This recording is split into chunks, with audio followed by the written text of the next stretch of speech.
when the right people come together at the right moment, when they care almost as much about winning as they do about each other, they can become the best of the best.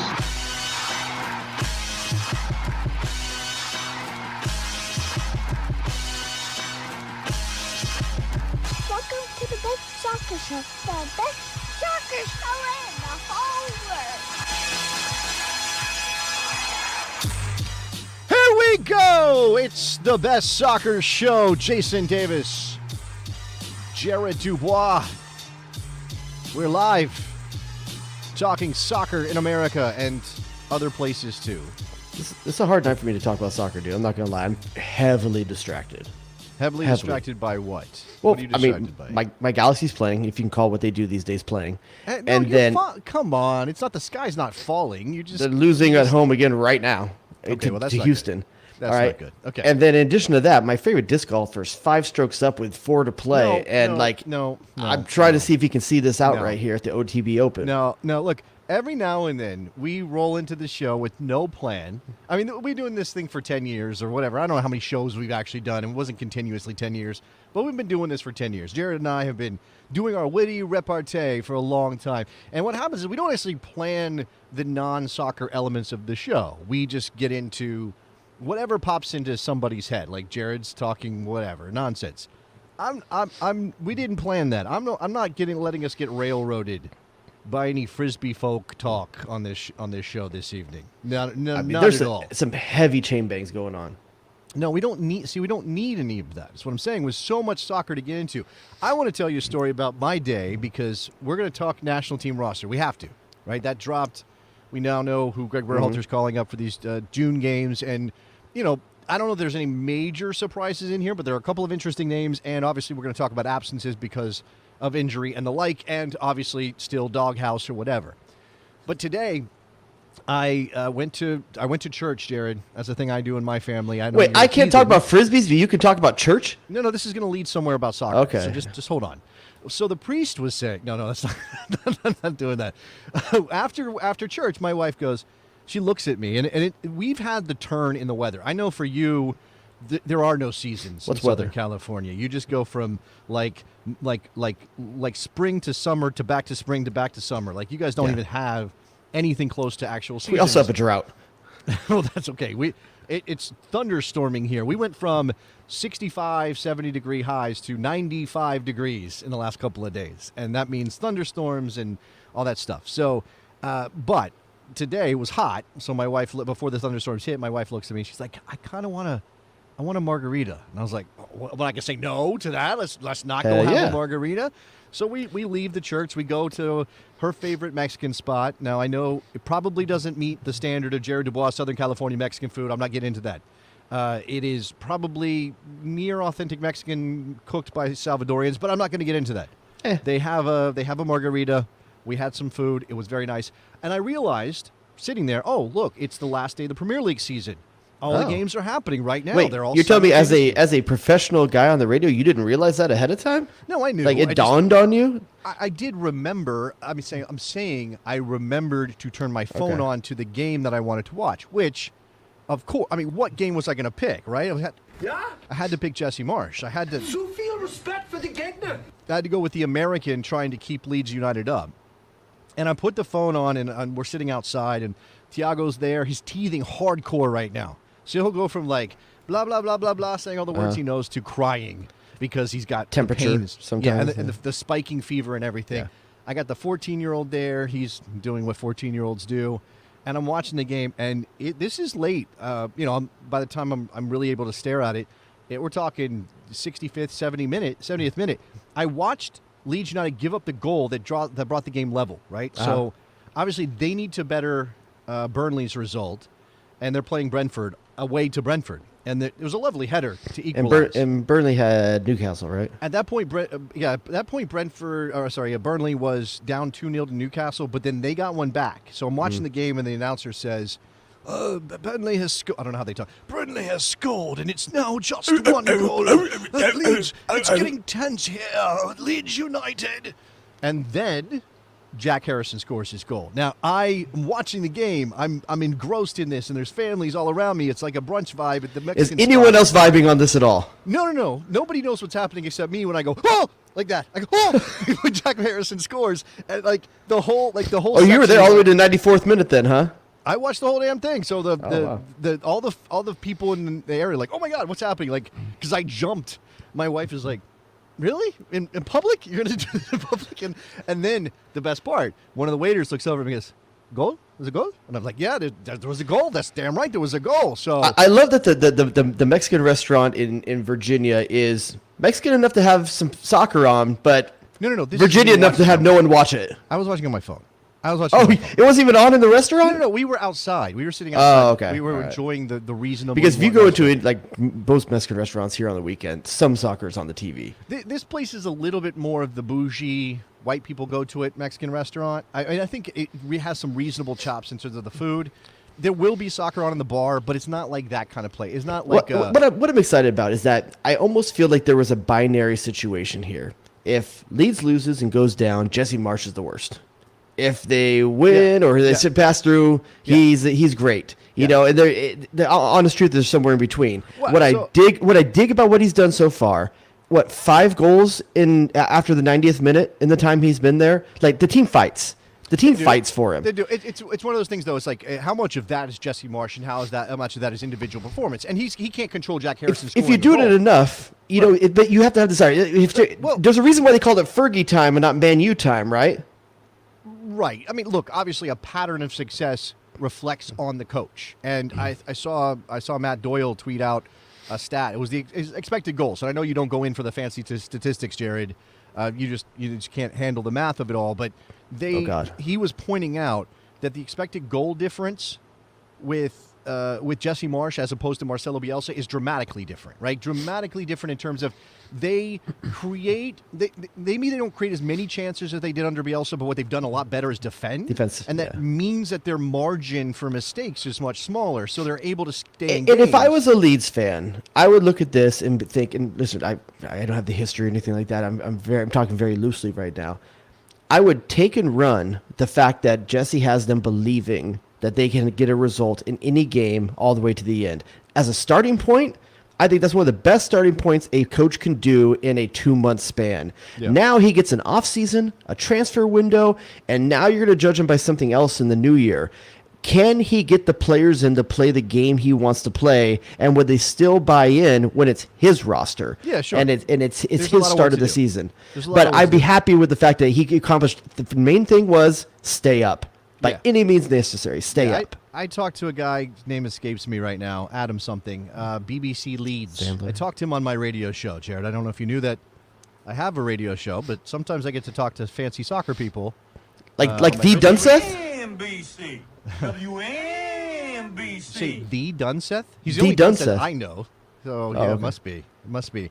But, he was talking about they had been targeting Jessie for the job for like 2 years, kind of knowing that Bielsa's time was going to eventually be up at Leeds, right? That as much as you are happy that Marcelo Bielsa picks Leeds and takes them up, the guy's not going to be around forever, right? Not in terms of he's going to die. He's just going to move on because that's what Marcelo Bielsa does. So they'd already identified Jessie as a potential replacement. But this was not the circumstances under which he was supposed to get the job, right? I think it was kind of going to be probably, like a Tata Martino kind of thing where he ends the season and then rides off to the sunset, and then they might have tapped Jessie Marsch for the job. So he's had to make a roster that spent, 3-4 years under Bielsa doing it one way and change them, not dramatically, but change them enough that they had to figure out how to play in a different way under Jessie Marsch. And I think that means that the degree of difficulty is not something we can really put our finger on because, and look, I mean, I don't know. I just put the stats up because Gavin shared them, the ones I was talking about from the expected goals difference. But also look at this. Look at the records. So under Bielsa, 5-13-8 with a negative 31 goal differential.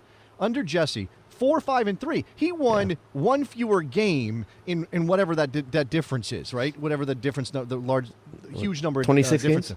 So, for Jessie, that's 12 games. Yeah. So 12 out of 38, so 26 matches for Bielsa, and that's the difference. I mean, it tells you that he did the job. And it's just a start. Not It's just gonna a say- start. I'm not crowning the guy, king of Leeds or anything. I'm not saying that he's going to get guaranteed a full season next year, right? Because like you said, now you're going to have to figure out how to make a transfer policy work. And we're we've starting to heard the get some rumors. details of what it's going to start, like what the first piece it might be. And listen, one question for you is, which came first? Like, this is a chicken the egg scenario. Was Brandon Aaronson always in the background because they knew they were going to grab Jessie Marsch in the offseason, and this is the guy he said that he maybe wanted to work around? Or was Aaronson in the deal no matter what? So we had heard that they made a really hard run at Aaronson in January, right? That they made a $20+ million offer for Aaronson, and Salzburg said no, partly because Salzburg was still in the Champions League. I mean, they knew what the reality was, but they thought, hey, why not keep our best team together and give us a full shot? I don't think that Aaronson going to Leeds is predicated or was predicated on Jessie Marsch arriving. I think he was probably already a target because regardless of Bielsa or Jessie, he fits their systems. Like, he fits their ideas of the guy runs more than anybody in the world, essentially. And that's what you have to do in a high-press system like Bielsa or like Jessie. So Gavin says he's a good fit. The only problem I have with Brendan Aaronson going to Leeds United is the kid is going to be on his butt a lot. And we see how that affects Pulisic, right? Pulisic is not a pressing dynamo like Aaronson is, but he's the kind of player that, can be physically marked out of a game if you keep knocking him down. Are they going to, is he going to have a problem with the physicality of the Premier League? But the only thing that I have to worry about. I hear we may have a gentleman on the line that wants to talk about Mr. Marsch. Yeah, we got a couple of calls. I've been eating up the time. So let's go to Jason in Virginia first, who I think has been waiting. Jason, what's up? Okay. I don't hear Jason. Do we know why we don't hear Jason? I don't know, but I believe Nick wants us to go to Jose. Hello, can you hear me? Oh, there he Hello? is. Yes, go ahead. Hey, good evening, gentlemen. Virginia Beach, to be specific, is where I am. I am wondering, especially with Leeds United staying up now, could Jessie be looking at signing multiple Americans over the summer months, perhaps even a bonsai attempt at Pulisic? No. Look, I think that I'm of two minds on this, Jared. That okay, Aaronson, fine, because Aaronson is a talented attacking player who can press and runs a lot and fits the system. Right? And Leeds has already been accustomed to thinking he's coming. This has been sown for quite some time when Bielsa was there. I don't think that Jessie Marsch should be like the guy who gets in the club and then comes back and tells the bouncer, let all my boys in. I don't think he should be doing that. Like, I don't think that's the move here. And I say that knowing that there are probably a couple of Americans who could still, who might fit at Leeds and might be good at Leeds, but I don't think it needs to be like, oh, fly the flag for all of American soccer and sign everybody to Leeds United. Last thing you want is for, I don't know, full America was nice and all, but it happened at a very natural pace over a long period of time. I don't know why. Because there was no American coach, it was almost more legitimate that those players ended up there because someone English made the decision to bring them over and thought they were good enough. If Jessie starts bringing over Americans left and right, it's going to be like, it's going to be the thing that they hang on his grave if they don't do well, and I don't know that I want Americans to be trampled in that way. It's not it's just obviously a thing that is going to be difficult to unpack. So Jessie Marsch, who isn't going to be the only one dictating who Leeds United signs, is going to say, well, I know that player. He's a good player. He would fit in the system. He would work. If he happens to be American, okay, I don't think Jessie's going to be like, well, I definitely want to go get some Americans. I don't think that's how Jessie works. I think he's smart enough. Let's go get us some Americans. I think that he is also aware of how it looks, right, of how that would look. But at the same time, you don't want to also say, well, no Americans, because I don't want it to look bad that I'm signing Americans. It has to be this tough balance. Just like any other team, man. If they're good enough, they're good enough. And I think Jessie Marsch is more likely to give a good American a shot potentially. Yeah. But at the same time, I don't know who else. I don't even know who else would be in the mix. I mean, Pulisic's not going to Leeds. He's just not. You know what? If you're talking about industry, and you want to talk about the rate that they want to play at, and the defensive mindedness that he wants to have, Tyler Adams. Yeah, that's come up. I think. I know Arsenal's talked about Tyler Adams in the past. Would you rather go to Arsenal and sit the bench or start for Leeds? Well, there's no guarantee he would sit the bench at Arsenal at the same level. Listen, it's far more likely than at Leeds. No, that's probably true. I suppose that's true. And by the way, is Calvin Phillips gone? I think Calvin Phillips is gone, right, at Leeds? I don't know. For some I reason don't know I'm thinking he is. the outgoing. Okay, I want to get to Jose because apparently he's got a question about Jessie Marsch. So before I get back into that question, what's up, Jose? What's up? Hey, what's going on, guys? I just have a quick question for you. I think it's on everyone's mind. So let's think that we go to the World Cup and we don't do as good as we would hope. If you're Jessie Marsch and they tell you it's either the entire cycle or nothing, you leave the Premier League if you're in a good spot and coach the national team who are, World Cup at home, or do you stay in the Premier League and maybe wait for another cycle? I think, I think he stays in the Prem. He's got the first chance to have a little bit. It really depends how the season's going with Leeds. That's the honest question. But I think in his mind, he's not done anytime soon. He's just getting started in Europe. Was that an official pick your poison? Should I give Jose the actual? I think mine was official pick your poison that you didn't drop on, but that's all right. No. Okay. I'm going to go with stay there. His career's just starting. There's other leagues if it's not England as well. I think his story's just starting overseas. As much as I would like to see him take the national team. That's what I said when he took the job, because you and I had this discussion. I mean, I know we were also just creating a little bit of a debate. Let's not beat around the bush here. There may have been some performative stuff happening, but you had this attitude like this is dangerous for Jessie Marsch if he doesn't keep this team up. I don't want to throw this in your face, Jared, because I understood what you were saying. Then it looks bad for him, and maybe he submarines his career, right? Going forward, is he going to coach again in Europe if he doesn't keep Leeds United up? Maybe this isn't the right move. I told you, he has to take this job because it's not going to come along very often, if ever, right? For an American to get a chance to coach the Premier League. So, again, provided that he keeps the job, and I don't think there's any appetite to fire him right now, although as soon as I said, you're welcome, Leeds, on behalf of America, I would like to say, you're welcome. I'm looking right at you. You're welcome, Leeds. We gave you that. Jack Harrison played some soccer here, played for NYCFC. I love we get to claim that. I love we get to claim that. You're welcome, Leeds. I had people in my mentions. You can have him back. And I was like, really? Like, you may not like the guy the same way you liked Bielsa, but really? That's what it... Look, I don't think he's going anywhere.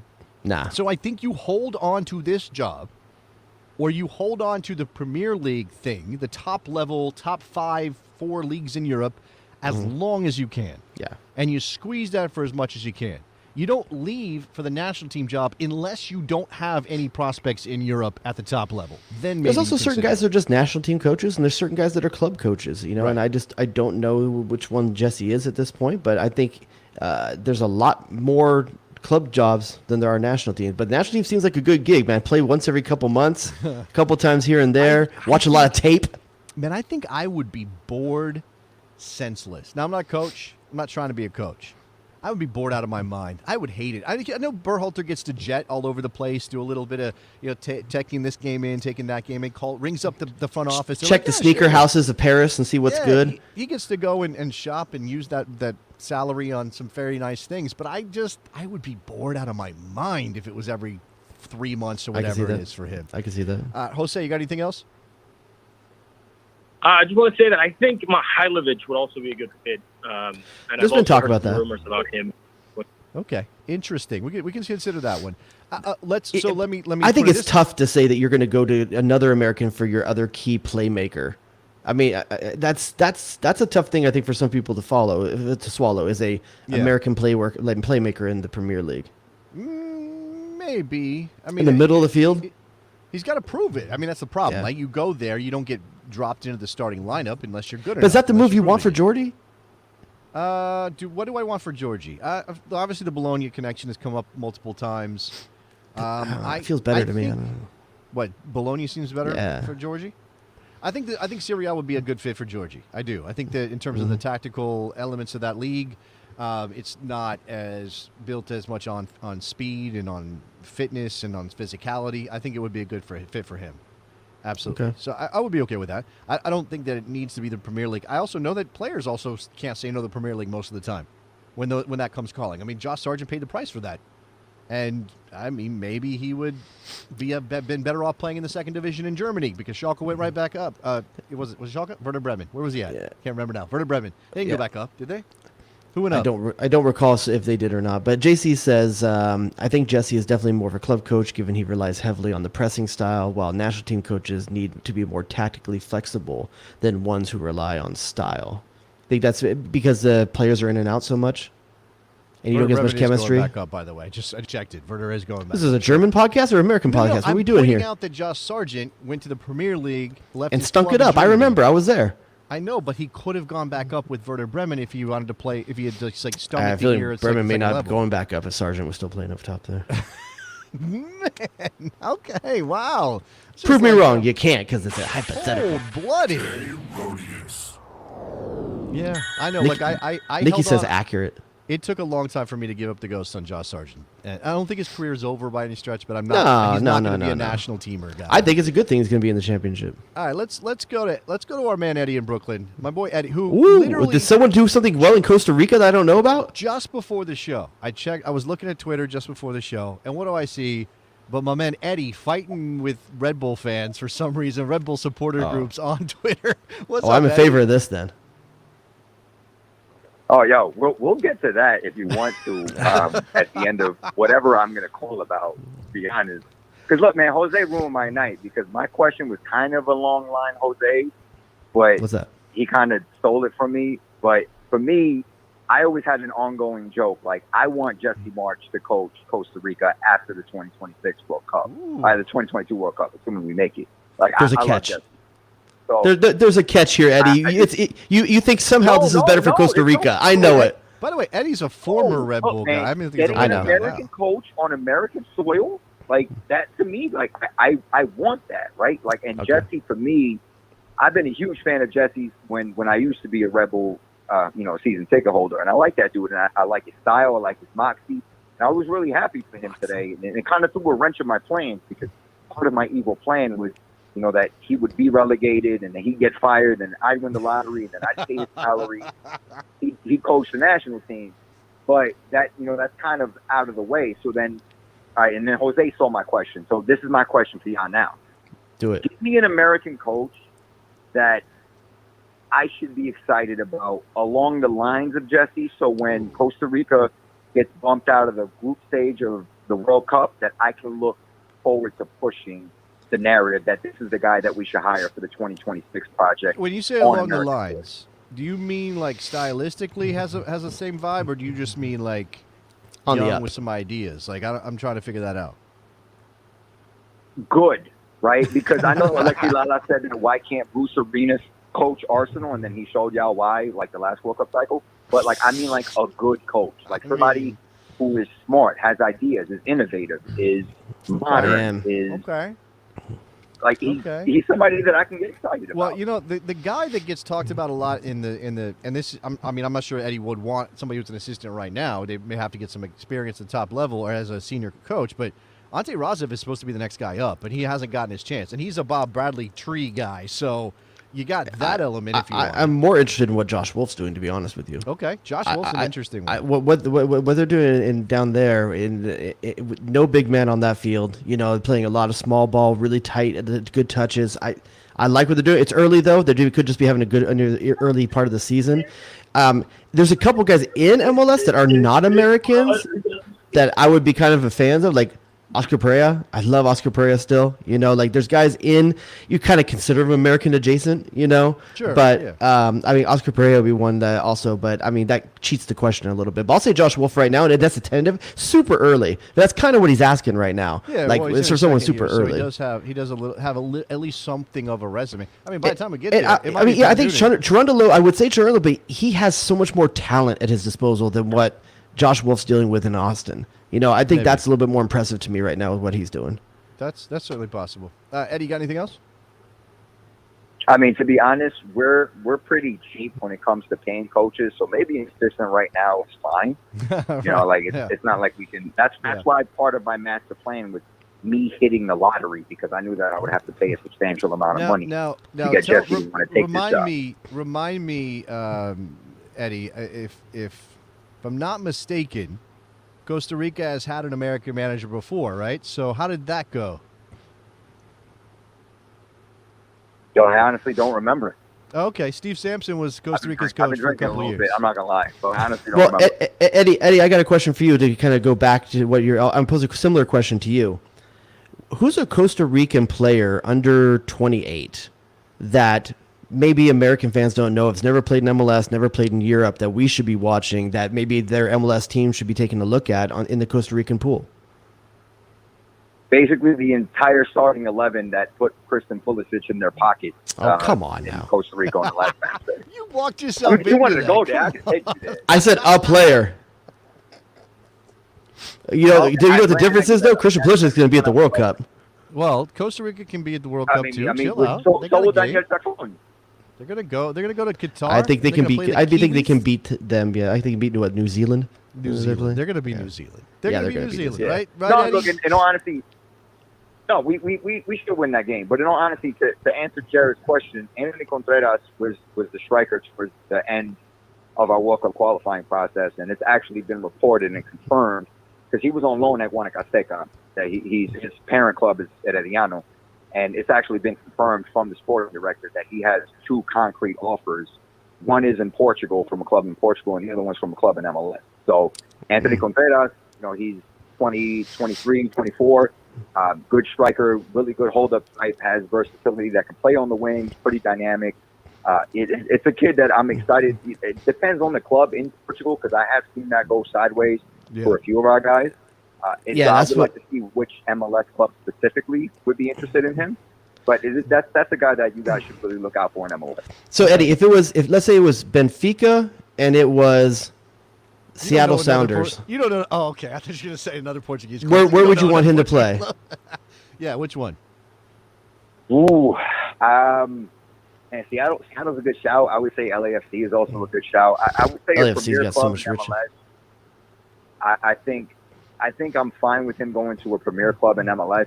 For him to go to Portugal, I feel like I would feel more comfortable if he went to somebody like Sporting Lisbon, more so than a Benfica type, just because they have, being Costa Rican in Europe is difficult. And I need a club that has shown a propensity to be a little bit more patient with us than like Madrid just send Keylor Navas out the door. Like I feel like I want a club that has history there, so I feel more comfortable with him at a place like Lisbon than some place like Benfica, for example.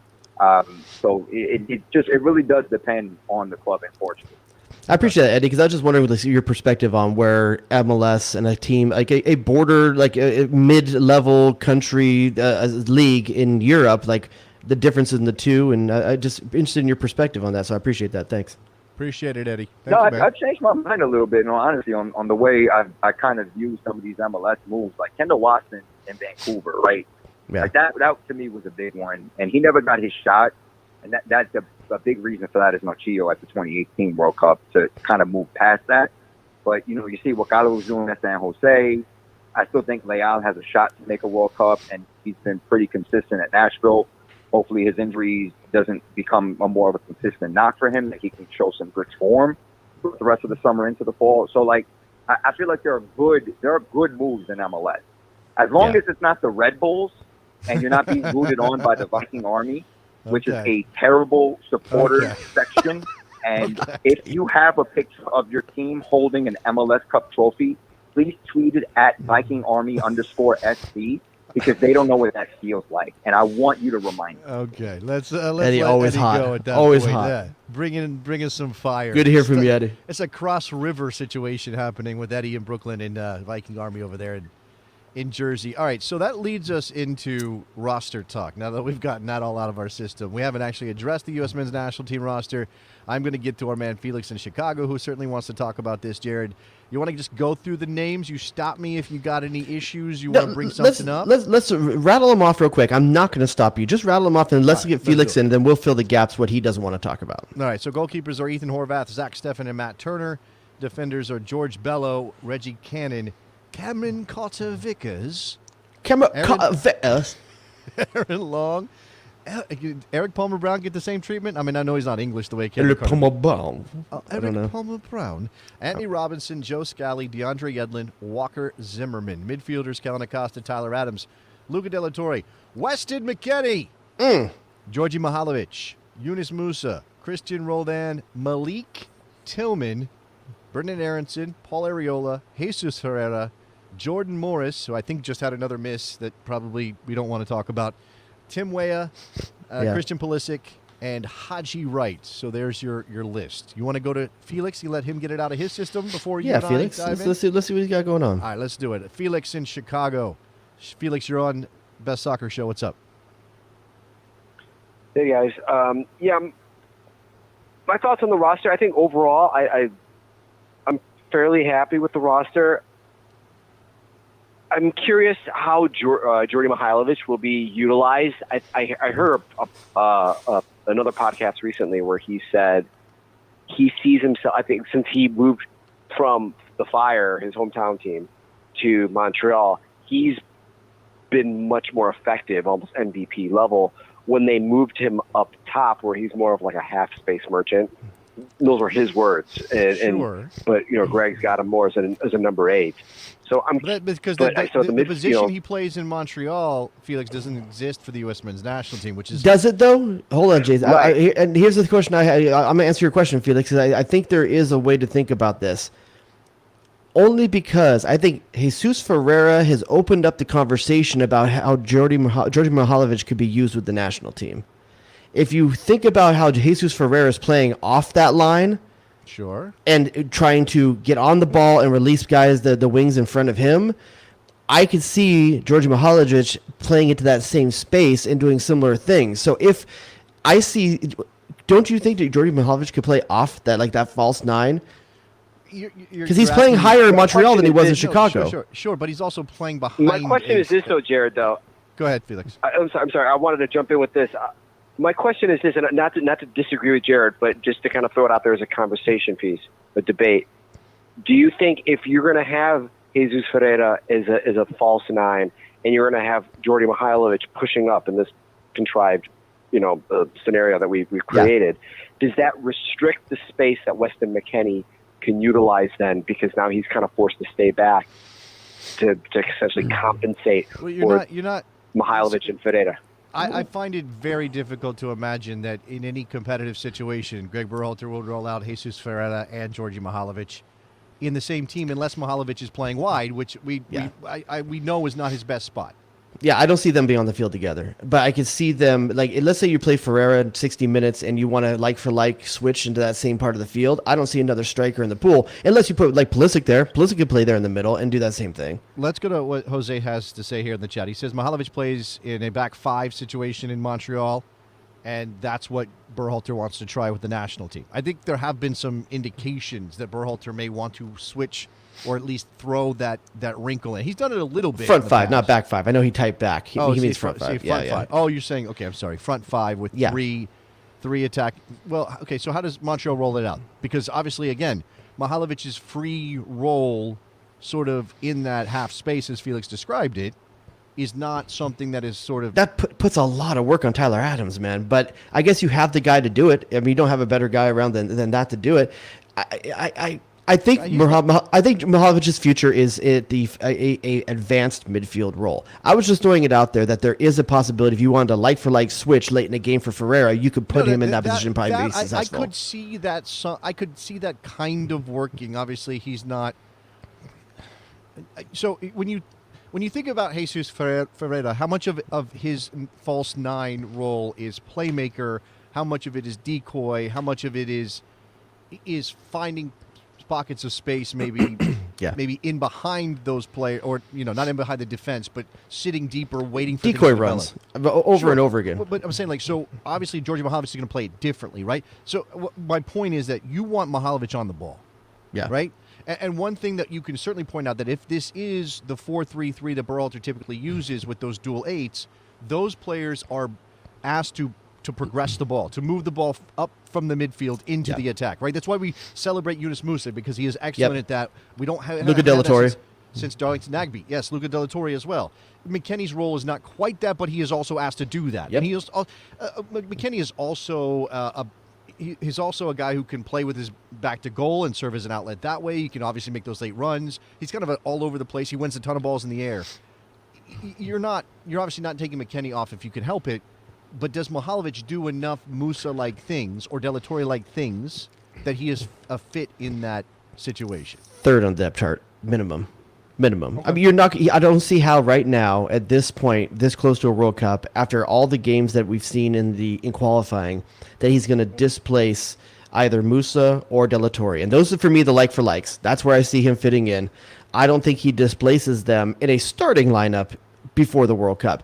Now, can he do enough to unseat a Christian Roldan or someone like that and get a roster spot? Absolutely. So I think we've learned by now not to put too much stock into where these guys are listed, what area of the field they're listed in when it comes to the roster. But if you are going to put some stock in that, you've got Acosta, we know is a midfielder. Adams, we know is a midfielder. De La Torre, McKennie, Musa, Roldan, who with the national team is a midfielder, but with Seattle is more of a wide player. Not necessarily as high as he would play with the national team, but he is a wide player.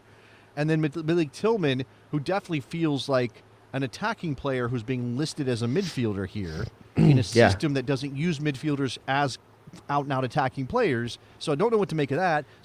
And with Georgie in that group, it certainly seems like his competition is De La Torre, not McKennie, obviously, but De La Torre. Musa's not going anywhere either, so I don't know. And here's the thing. Almost everybody you're hearing talk about Malik Tillman right now hasn't watched him play. Just about everybody. Well, sure. Just about everybody. So, I mean, we're all going to learn based off of what we see. Maybe Berhalter knows something that we don't, and he is a true midfielder. We'll see. I expect to see him at both kind of positions, maybe, and trying him out if he plays. I mean, it really depends. Berhalter may just bring him in to see him in camp. I think Malik Tillman could get 10 minutes at the end of one of the friendlies. Sure. And those are the first 2 games in the camp, which he's is not bringing him in ideal to see him in camp. That's what he's doing. Because you don't get a ton of training time before you throw him on the field. Versus Haji Wright. He's not going to play. Malik Tillman is not going to play in either one of those Nation League games. He's just not. He's not going to happen. Versus Haji Wright, who's going to see minutes. Haji Wright will see minutes. Probably. He'll see a significant number of minutes. Well, that's because I expect him to get minimum 1 start out of these 4 games. Absolutely. I think that's probably right. Because you look at the forwards, we already know, like, you have a significant issue with your center forward position. I expect Ferreira to get a minimum 2 starts and potentially 3, depending how well Haji Wright plays in his minutes he gets. Yeah, I mean, there's only 2 center forwards in the list. Yeah. They have to split the time like that. Unless you're going to play Tim Weah at a spot he's never played for the national team. And by the way, shout out to Tim Weah for scoring a couple goals. Yeah. This weekend. I mean, that's where it is. All right, so Felix is still there. Felix, do you have any other thoughts on the roster before I let you go? Yeah, 2 super quick thoughts and then a question. First one, I agree. Malik Tillman, please don't get your hopes up. I think he's kind of one for the future. I doubt someone who's mostly made his bones in the German 3rd division, whatever, is going to really make a lot of noise right now. Well, he's in that transition period. Real quick, Felix, he's in that transition. Yeah. He's probably going to have to go on loan because he's not going to have a spot at Bayern. He's made a couple of benches, right? He made a cup appearance, but he's going to have to go on loan. Look at Chris Richards, He's in that zone where, they need to find a place for him to play. And that should boost his prospects because he is clearly talented, but that's exactly why no one should be like, oh, he's going to make the Qatar World Cup team. He's not going to make the Qatar World Cup team. That's not happening. Yeah, agreed. 2, I don't know if anyone's really noticed this. Luca De La Torre, Heracles got relegated. So it's going to be interesting where Luca De La Torre goes now because I'm assuming he's really not going to want to play Dutch 2nd division football. That's got to be. I'm assuming the standards really got to drop. So I'm curious where he's going to go because I think he really needs to play because our midfield with the injuries that they seem to regularly pick up, having someone like Luca in our back pocket is really nice. So hopefully he lands somewhere good where he can play. My question that I wanted to throw out to you guys is there's a lot of it's not really roster related, but there's a lot of criticism of Gregg, right? That Gregg doesn't really utilize the roster well. My counter argument or my counter theory would be this. If you look at our players, our player pool, up and down, a lot of the big star names that we think of, their form, their minutes are all over the place. Their fitness is all over the place. Do you think it's Gregg's not utilizing the roster correctly?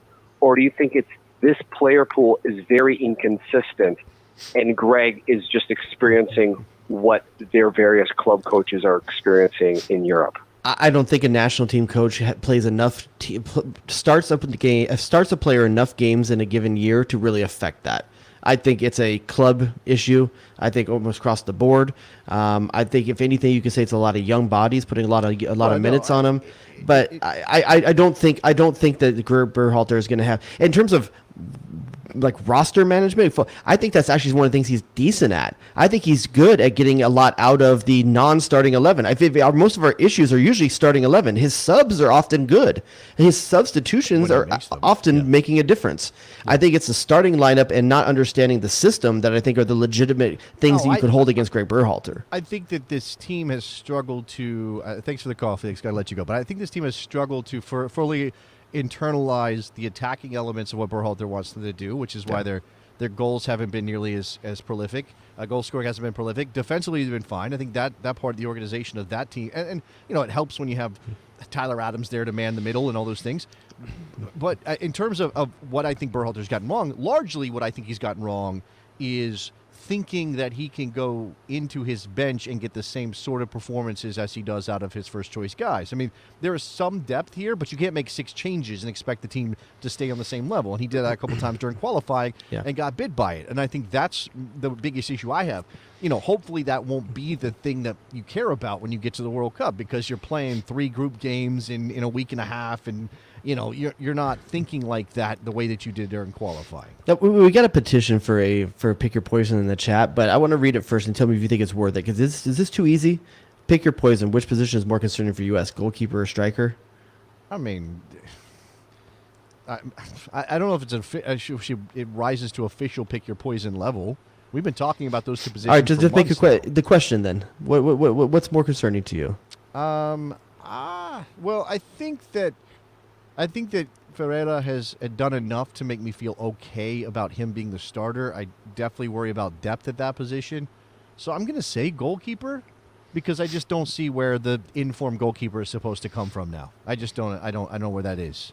Okay. And obviously they've been decent enough defensively that maybe I shouldn't worry about that as much. I don't know.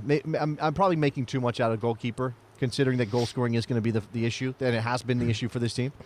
Yeah, I'm going to go striker on this one. I feel that that's the one, but I think Nick wants to weigh in on this one. He's got a choice as well. Nick is here. He's on the show today. Is that what we're doing? All right, let me play you in. Let me get you properly set up here. Oh, it is. Sausage King of Chicago. There it is, on a delay. Go ahead, Nick. It's striker. Because if Greg gets his head out of his ass, he plays Turner. We don't have an issue. Well, but Turner's still going to go be a backup. That's my point. Yeah, he's still better. Yeah, so Stefan. I realize that, which is why I'm concerned. If they're both backups, play the one that's obviously better. No. This is not about who should start. I am in agreement that Turner should start. This is about not being confident of anybody in the goalkeeper pool right now. And speaking of goalkeepers, thank you, Nick, for your insight there. Let's bring Frank in. A name not on this roster that, based on the events of Friday, people thought was going to be on the roster, Gaga Slonina. Find out he's going to announce his intention to play for either Poland or the United States. Puts out this letter. It was very Ricardo Pepi-esque, right? Like, this is, I feel American. This is the team I want to play for. This was a shock. I was talking to Janusz Mihailovic on the radio, and he was like, I don't know. He was getting ready to go to Poland. He had tickets booked. He was supposed to join the Poland national team, and then suddenly he changes his mind. Do you think he was seeing if Greg would blink? Why would that be a thing? I don't understand. Like, he won on the summer roster. No, I don't. I think Gaga made that announcement independent of being on the roster. I'm pretty sure Greg told him, you're not going to be on the roster, and Gaga made the choice anyway. My thought is, and Greg has talked about being hands-off when it comes to dual nationals, this is what I think happened. I think Berhalter said, you're not playing well right now. We're not going to call you for this camp, but there's a very good chance you could go to Qatar. Like, there's a actually good chance you could go to Qatar. And I think Gaga heard that from Gregg Berhalter. Hold on, Frank. Give me a second. I think he heard that or something like that. Maybe not necessarily you're going to go to Qatar. You could go. But maybe just encouragement. And then he looked at Poland's roster, and there are 3 guys under the age of 26 or 27 who are in very good positions. There's a kid in Denmark that's Polish that is tearing it up in Denmark. And I think he said, it's going to be hard for me to break in. Now, I know Stefan and Turner aren't old goalkeepers, but they're going to go be backups. And I think he at least imagines he has a shot. Go ahead, Frank. Okay, well, as a person who went to Chicago and saw Cincinnati take down the Fire, I can safely tell you that Gaga Slonina is not ready for this level. He and my lady, who knows nothing about soccer and who even caught this, he's way too young and immature to handle the pressure of when your backs are against the wall. He's just not there yet. He was very skittish. Much of the time, I can count like 4 times that I saw him not talk to his defenders, and I think that was one of the reasons why when he when he messed up that second goal against Cincinnati, that was him not talking to his defenders. Sure. Okay. He did not communicate. That is something that, yes, a 17-year-old is prone to make, but when you're in the national team, I don't think that kind of thing is acceptable. And let's not forget, he's 17. He may still have 3 or even 4 World Cup cycles in him. I don't think but here's the thing, Frank. It's a good thing to rush his kid. When I said that I imagine Gregg Berhalter might have told him he could go to Qatar, that's not to be the starter. It's not even to be the backup. It's to be the caddy. It's to be the equipment guy with the goalkeeper crew. Like, he would be there to get experience in the. Hold on. I understand. I agree. He's not ready. I don't think any 17-year-old goalkeeper is ready. 18. He just turned 18. I don't think he's ready. I don't think he's necessarily one for 2022, but he could be one for 2026 if he stays on this trajectory. Now, it depends on where he goes this summer. The thing that everything you're saying, Frank, is about experience and coaching, right? Getting coached up. In terms of his talent, that's what everybody talks about as being next level, as being the kind of talent that gets you eyed by Chelsea and everybody else when you're 17 years old. That you cannot coach, right? You cannot coach a player to have great talent. You're either talented or you're not, and he's got that part. Everything else can be worked on. It's not going to happen before Qatar, but it can be worked on. I think I guess. No, I don't. I mean, if you want him to be Michael Bradley in 2006, okay, then yeah, he can be the water boy. But I don't think he should play any part in like the warm-up. Jared, we talked about this. People don't even remember that Marcus Hahnemann went to World Cups. But Marcus Hahnemann went to World Cups, right? I think two.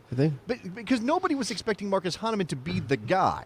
Yeah. You were just you took 3 goalkeepers because FIFA requires you to take 3 goalkeepers, and God forbid something happens and you lose 2. So Gaga would not. This is the pick your poison, and I'm going to ask Frank after I do it for you.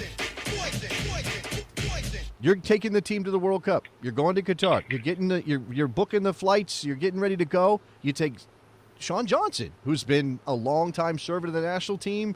I don't know. He's got a handful of caps. He's done some things. Obviously, he has some black marks on his record. He's 34 years old, whoever he is. Or do you take 18-year-old Gaga Slonina? Because, and look, experience and like locker room guy stuff matters if it's Sean Johnson, I guess. Or do you take this 18-year-old knowing that you have a World Cup coming in your own country and he's next level talent? It's tough not knowing where Slonina's form is going to be come that time to make that decision. Right. For me, I can't remember the last time I had to see a third keeper at the World Cup. So for that reason, get the kid some experience. Yeah. Bring him. Sometimes you bring you bring the penalty specialist. Maybe not as your third keeper. It's probably your backup. So never mind. Yeah. I mean, unless we're doing that, right? Oh, Turner's your penalty specialist. I don't think there's any way that anyone's going to get that over on him. Like, by the way, none of that was meant as a slight to Marcus Hahnemann, who's a very good goalkeeper. It was simply pointing out that we had guys ahead of him. The fact that he never got a Red Bull sponsorship, I don't understand it. Oh, sorry, I'm pushing too many buttons there. Got anything else there, Frank? No, that's pretty much it. Though I will say, and I'm pretty sure you'll get to them later. Could you guys make the argument that maybe Christian Pulisic is more of a super sub rather than a starter? And I'll leave it at that. All right, there you go. It depends on the team and the situation, Darren. This is the hard part for Christian, right? Like, do you go down the level? Do you go down a level in the Premier League or any European league? Do you kind of go to a mid-table club knowing you'll play? It's tough enough. It's tough enough to make a club decision like this. Then you add a World Cup year into it as well. I I think his decision's made for you. Got to go. Yeah. You got to go. You got to go somewhere. And because here's the thing: come November, your team wants you to be the guy. If you want to be the guy for that team, I think you need to be the guy for your club team. Yeah, I think Christian Pulisic needs to be the guy for his team, and he's not that guy at Chelsea. He's going to have a great career if he stays at Chelsea. Great career. Yeah. But we need him to be the guy, and I think he wants to be the guy. Well, everything has to line up, in terms of this summer. Like, everything has to line up. First of all, somebody's got to come to Chelsea willing to pay whatever it is Chelsea wants to get Christian Pulisic. I suppose it's possible he could be loaned out. Chelsea does have a history with that, but I don't know if it's likely. So somebody has to stump up, 40 mil or whatever it is at least. I know they paid 60-something for him, but they got to stump up a ton of money for him. I think somebody said 30, maybe 30 million pounds. I don't know. The number is, whatever the number is. Like Leeds, if it's Leeds is going to drop that kind of cash for one player. I'm not sure that that's going to happen. So you're talking Especially they're already about dropping 30 mil on Brendan Aaronson. in the Premier League, those clubs are richer. Even the mid-table clubs are richer than any other club on the continent outside of Bayern Munich, Real Madrid, a couple other teams, PSG. But they still aren't going to do that. Like, they're still not going to drop 30 million on one player, even if it's a player who could do some nice things for them on the attacking of the field. So it's a circumstantial issue. I just don't know what the right circumstances are. Is there any other player on the men's national team the roster here, that you are more interested to see where their club move is going to be than Christian Pulisic? Is there anyone else who needs a club move more than Christian Pulisic? It's a good question. No. Off the top of my head, I mean, you could say... Maybe Tyler. Maybe. Yeah, I mean, he's hugging the Pokal right now. The dude's hugging a trophy for winning. What? What did you say? He's doing hugging what? the Pokal. I don't He's know what they call hugging that the trophy. Pokal? I'm calling it the... By the way, that's the most... it's it probably looks accurate. like Little John made that trophy. Have you seen how many studs are he's got like a pimp cup? That's great. Yeah, no, he was very happy. He was Jordaning the trophy, right? Like he was hugging the thing. So I'm gonna say you could put Tyler Ezra. I don't think it's as big of a deal if he doesn't move. I'm gonna throw. I know this is a little bit depth thing, so maybe it's not. Reggie Can's got to move. Oh yeah, Reggie Can's got to move, but he's further down. But Does Dest need to move more than Pulisic? Not more. No, I don't think so. About the same. I think about the same level, right? Does Pepe need to move at all? He can't really. He's not gonna, right? Pepe's not going anywhere. No. I mean, they stayed up, right? So he's not going anywhere. Okay, Christian Pulisic or Jordan Pifok? Still Pulisic. I mean, whatever. Pifok could find a higher level. He's going to get... So remember... I'm asking who needs a move more. No, I understand. I think it's still Christian Pulisic. I mean, if I'm talking through a national team lens, if I'm looking at it like that, it's Pulisic. You have to remember that even if these guys get moves, what are we talking about? I know it's an earlier start in a lot of leagues because of the World Cup, but you're still getting, 2.5 months before you go into the World Cup? Christian Pulisic or Zach Steffen? Who needs a move more? Mm-hmm. I guess Steffen, just because he plays way fewer minutes than Pulisic does, I suppose. Yeah. I think to cement that goalkeeper position that we're always saying is... A couple of shouts for Hoppy. Hoppy's in there. He's not going to play. Hoppy's not going to the same potential, not the same caliber as Pulisic. No, but here's the thing: what sucks for a guy like Hoppy, and I know you have to go through the roster, and obviously some things have developed since the World Cup qualification cycle went down, but Hoppy basically didn't play himself out of the team. Like, he didn't play at Mallorca, so he didn't get a chance with the national team, and now he's out of the picture. He's unlike Pepe, who got plenty of chances in Augsburg, but couldn't take advantage of it. Well, I mean, that's the thing. Like, is it better to not play or to play and play badly? I think it's to play and play badly. I think that's the better. Yeah, at least you're playing. At least people can even see sometimes it's not your fault; it's your team's fault. Play and play ineffectively, because I think Pepe had some nice moments that were not goal-scoring moments, but that job is to go score goals. Does Cameron Carter-Vickers need to move? Cameron Carter-Vickers? Yeah, I think so, to take the next step. I mean, if he's going to be in the World Cup team, I think he's got to do better than Celtic. I mean, no offense to Celtic, and I know they're going to be back in Europe and all that stuff. There's going to be games ahead of... There's going to be continental games before the World Cup. They're starting the World Cup or the Champions League group stage like hella early because of the World Cup. So there's a chance to shine.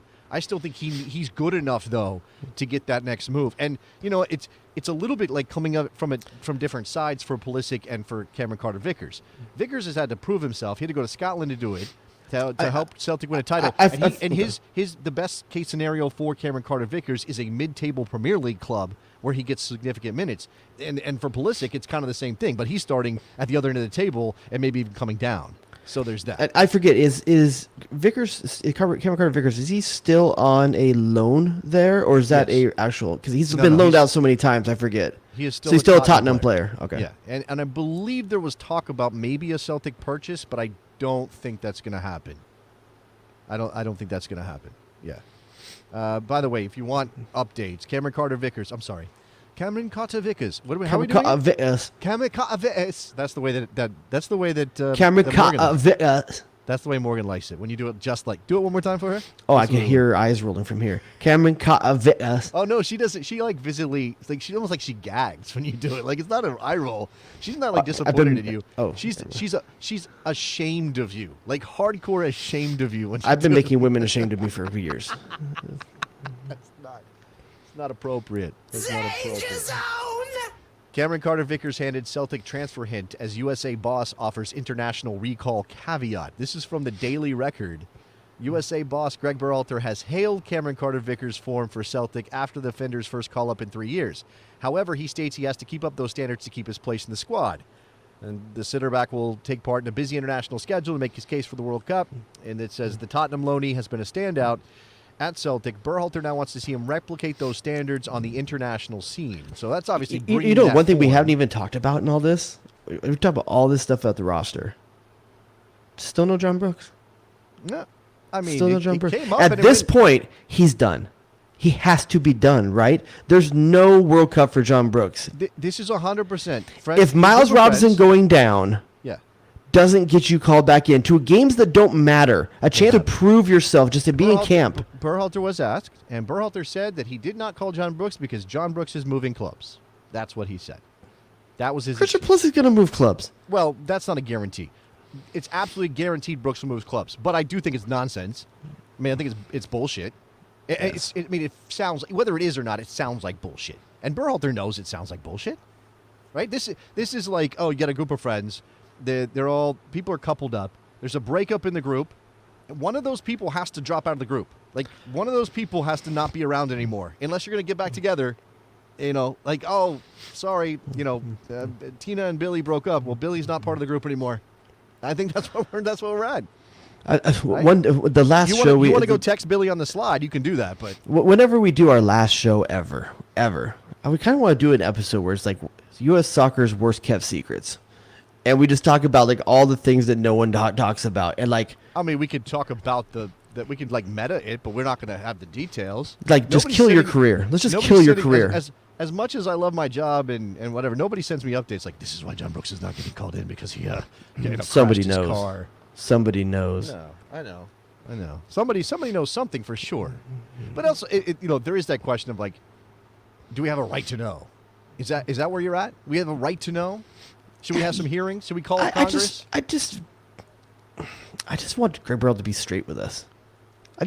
Everyone looks at. Literally, doesn't everyone roll their eyes when he says that sentence? No, you're right. And look, there is a part of me, like the fair-minded part of me, the part that wants things to be honest. I do agree with you for that. But just to play devil's advocate a bit here, if you are a coach and airing that hurts your team in other ways, and maybe that's not the case. I don't know, but maybe there's some other morality. So he's running interference here. I'm just saying, like if he comes out and says this is why I'm not calling John Brooks, and that outs somebody else for doing something they shouldn't have done, or points to an issue with a relationship in the locker room, and now the media's on that, and that hurts the team and brings more attention to the team in that way. Do you lie about John Brooks, or do you lie about whatever that is? We're on what? Reason number 3 or 4 for why he's not in here? It's form. You know what? It's dedication. It's club changing. I think he's too tall. I think that's what it is, right? He's too tall for the national Too German. Too German. Wow. Too many tattoos. Not me. That's Berhalter saying that, not me. Too many tattoos. Is that perhaps? He did famously miss a game because he got a tattoo. You know that, right? He's not. He isn't always. Okay, does that go in the badass category or just bad? It's pretty dumb. I guess it depends what the tattoo was of. That's a good point. I don't think it was some. I mean, I'm sure it was something badass. He's John Brooks. Like, I wouldn't mess with John Brooks, would you? No, not at all. Okay, now Cameron Carter-Vickers, real quick. Assuming he ever does enough to have a drop, and his nickname being CCV, right? What is the drop? I mean, what? Now, do we go CNC Music Factory? No, we do not do CNC. Why not? Music Factory. Because I think that's Rock it all night. That's reserved for when Caden Clark make the national team together. And by the way, did you hear about the other kid? Where's that kid signed? Barcelona or somewhere, right? Yes, a badass name just along those same lines. Like Cole something. Campbell? Yeah, Cole something. I'm like, oh, we're just gonna all these guys are just like superhero alter ego names. That's what I'm saying. What's up with that? Why is that a thing we got going now? Get in the cock hole. That's going to be his. We already know that. Get in the cock hole. Get in the cock hole. Speaking of Cade Cal, you've heard that he has the ability to get Mexican citizenship and therefore be eligible for Mexico, right? You've heard that in the past? Yeah, I've heard that. Believe his little brother, who's in the Sacramento Republic Academy, has been Your called hometown. up to a Mexico, my hometown. I bleeds for Sacramento. Till you die. Absolutely. His little brother was on the U15 Mexico roster that just came out like last week. So, I mean, this is all about the machinations in the games and the dual national thing. And we got Gaga. I'm told that I don't have to worry. Yeah, I don't have to worry about anyone now because we have Gaga and we got this Malik Tillman kid. So I'm told we don't have to worry about anyone. We don't have to worry about Mexico anymore. We still have to worry. Jonathan Gomez is still out there. Let's make that a thing. We need left backs, Jared. I mean, I don't even care. Like I'm not. I'm not for predatory caps. I might be for predatory caps when it comes to left backs. You don't believe Anthony Robinson, or you just want depth? Position. No, I want depth. I want more. I'm like I want more. Let's go. Less backflips. That's what you want. No, more backflips potentially. But when he does the backflip and he tears his Achilles, you want to make sure you got someone ready to go. Yeah. Is there anybody that's healthy that could be? So obviously, no Giovanni Reyna. He is injured. No Sergio Dest. He is injured. I'm surprised a little bit. Obviously, Pepe's healthy, but not brought in. A little surprised to see Jedi Robinson. I'd heard he might have surgery. I guess that'll have to wait until after this. It's probably a clean out, not necessarily. Yeah, I think it was knee, wasn't it? If I'm not mistaken. Yeah. Is there anybody else that's obviously Miles is out? Anybody missing that you thought might be here? That isn't here. There is no Dest. Yeah, and what's the reasoning for that? Oh, he is injured. I'm sorry. Yes, he's injured. No, I mean I think this is the meme. This is the meme roster, man. You got Joe Scally in there. You got Haji Wright in there. You got Malik Tillman in there. You got Georgi Mihailovic. This is the stonk roster. That's what this is. This is this is a lot of the players you want to see. I can't really think of a player that really should be there that isn't right now outside of Brooks. I don't see another one. Am I just blanking? Yeah. Am I forgetting someone? No, I don't see it. I think that the guys that you wanted to see that hadn't really been featured yet are, as you said, Joe Scally, Georgie, Cameron Carter-Vickers, and that Haji Wright, and that might be. There's this one right here. A lot of people want to see Sonora. Yeah, I'll admit that I have not seen a lot of Sonora play, so I can't speak to that. He has had some good games. I mean, I've seen some highlights and stuff. Jedi already did the scope. Okay, well that's good. Then it's just a matter of inflammation coming down and him being able to play. So I don't know. I can't talk about Senora. I can't talk whether or not he's good enough right now. I'll take this. When this roster came out, I remember thinking to myself, like, that looks right.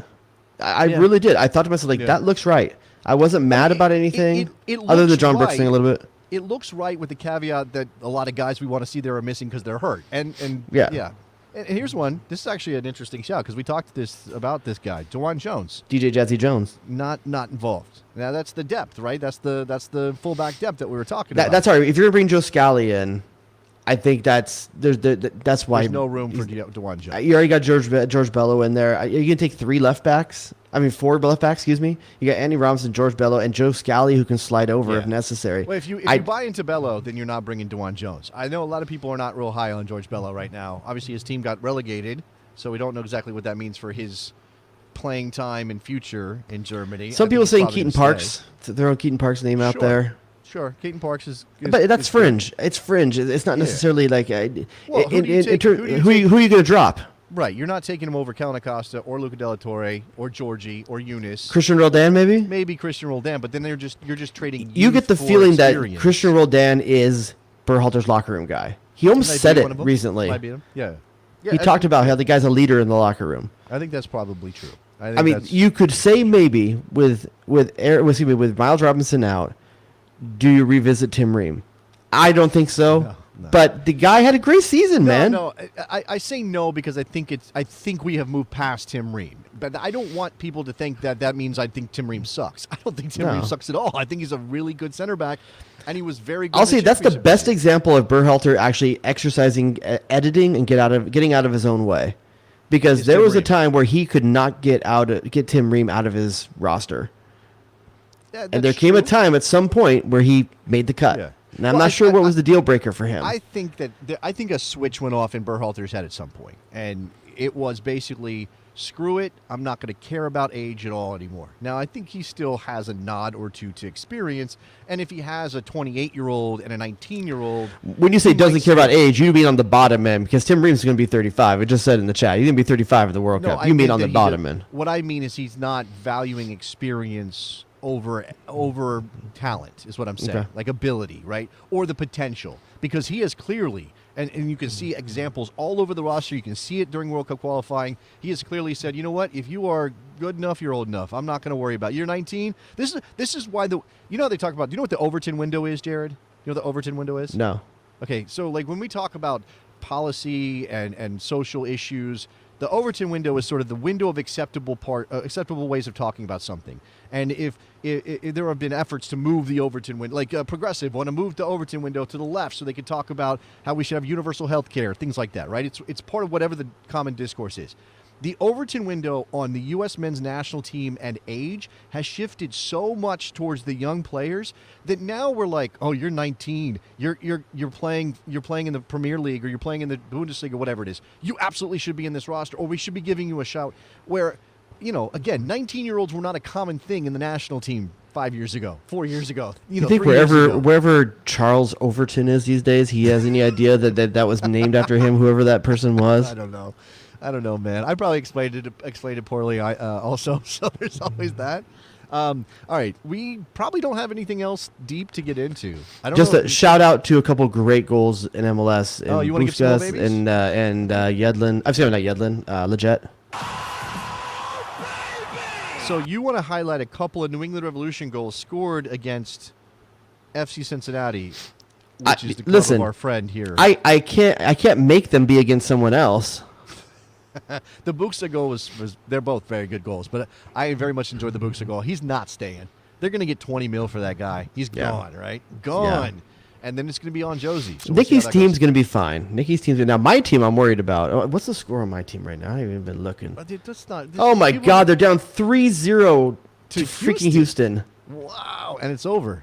It's actually over. I'm telling you, Diego Costa and Kevin Cabral are two of the worst signings ever in Diego MLS, Costa's dude. signing was trash. And people knew it was going to be trash. Why is he playing? Why is he getting any minutes at all? There's actually some good parts on that team, but they're just trash. You're wasting Mark Delgado. Is it Mark or Marco? Which is he going by? I think it's Marquito. Yeah, he's not going by Marquito. He's not going by okay. It's Mark. No, he's not. And he doesn't want to be Marky anymore. So I'm just asking you. It's Mark. He goes by Mark. He goes by Mark. So it's Mark Delgado. Okay. I don't know if Nicholas Subin-Salad, beyond being mad at you about the goals and everything, has anything to add to the program. He's shaking his head no. I gave him his opportunity to come on. Cincinnati loses, he doesn't come on the air. I had a couple... I made the bet a year early. You did. You made the bet a year early. Yeah, I mean, I could definitely eat some Skyline this year. I wanted to mention, a lot of people in the chat were talking about my jersey, that I needed a seizure warning or something, which I get. It's very TikTok-y. This is the Maryland Bobcats. They're a NISA club. They're in the area. What's a NISA? NISA is the nominal It's like the opposite of a Nefua? Socialist. Socialist. Nice. Now I'm interested. Did you get a jersey, Jared? From who? This jersey? I bought this jersey, dude. I paid money for this jersey. This is a paid-for jersey. This is not a... No markup? No markdown? No discount? First for everything. No, in fact, this came out a while back, and I was like, I really want it, and then I didn't buy it, and they were like, oh, we only got a couple left, and I jumped on it. So I paid I didn't know the FC in Sirius FM FC stood for full charge. Sometimes it does. Sometimes it does not. Sometimes I thought it stood for free crap. Man. Yeah. Okay, meanwhile, you're The sitting over roasted there trying to Jason. look all cool with your rancid shirt. I see how it is. See how it is. I I spent $12 of my own money at a vintage store. Somebody said, "What's your favorite Rancid song?" That was a question earlier. Oh man, Olympia. I think Olympia WA is my favorite Rancid song. But my favorite part of a Rancid song, also on Out Comes the Wolves, is on Maxwell Murder. The Matt Freeman bass guitar. I think is one of the best bass guitar solos in any punk rock song ever. I have no idea, but none of that made any sense to me. Jared, what do you think of the new Kendrick album? What's a Kendrick? Like Anna Kendrick? She did an album? No, if she did an album, Nick would probably buy No, it. I did comment on this a while back. I commented on the new Kendrick album on the Twitter the other day, and I said did. that I think that if people haven't listened to Saul Williams before, they should go listen to Saul Williams because I think it's very, very similar. 20 years later. Yeah. Okay. Yeah, all right. Fine. That's I fine. don't know. No, the new Kendrick is fine. It's fine. I mean, for him, it's a good album. That's just not. It's whatever. It's not my thing, but that's okay. It's great. And want to ask me about a new country album? I couldn't tell you about that. I'm sure. I was going to do that for Nick, but I don't know anybody. I don't know any of the names. I couldn't tell you what the new country albums are. What's the new country album, Nick? I have no idea. It's just living in that Garth life, huh? For the That's right. record, Old school. I'm not like a super country music fan, but it was Garth. And it is one of those things you check it off your bucket list. I like Wayne more. I'm more of a Wayne guy. This is all on a continuum, right? There's like a spectrum of different. You're like, I'm not a big country music guy. You could name hundreds more country artists than Jared and I could together. So don't act like. Okay, that's fair. You know what I'm saying? Like, you fair. might not be the biggest country. Waylon Jennings. That's a thing, right? We did that in the bonus show last week. We already did that. Isn't there like a Merle guy? Yeah, Merle Haggard. Well done. George Jones. All George Jones over there There you is go. what I think. Yeah, probably. That sounds like a English soccer player, George Jones. Yeah. George Strait and George Jones. Yeah. Okay. If you want to listen to us talk country music on occasion, that's not always the case. The bonus show is available on the Patreon, patreon.com/The Best Soccer Show. You also get access to the Besties Slack, which is on fire on a regular basis. Lots of good things happening there. I really do. Jared, I'm such a softie. And maybe it's because I'm a dad. You try Viagra? Sorry. You don't even get a drop for that one. I did walk into that, but okay. When I see people in our Slack, like actually expressing the feelings they had, their friendship, like, oh, I love you, bro, stuff like that. And it's not just guys either; it's everybody. It really does make me happy that we have this show, that we're doing this again, and that we have that community. Just wanted to say that. I mean, impotence jokes aside, I agree. Okay, yeah. Thanks for that. Thanks for making a joke at my expense. Patreon.com/The Best Soccer Show. Leave us a rating and a review on iTunes. I think it's been a while since we've added to those numbers. We'd like to do that again, obviously, as we get national team games back in June. We should be doing some extra stuff around that. I think we've got to work the schedule out. There's always, radio responsibilities. WNBC. That's a thing. And, that's anything else, Mr. DuBois. Anything else to share for the people? That's all I got. Shout out to Nikki Soup and Salad and the Slack. Patreon. One more time for Morgan Tensa, please. One more time, Jerry. Oh. Kemaka. There it is.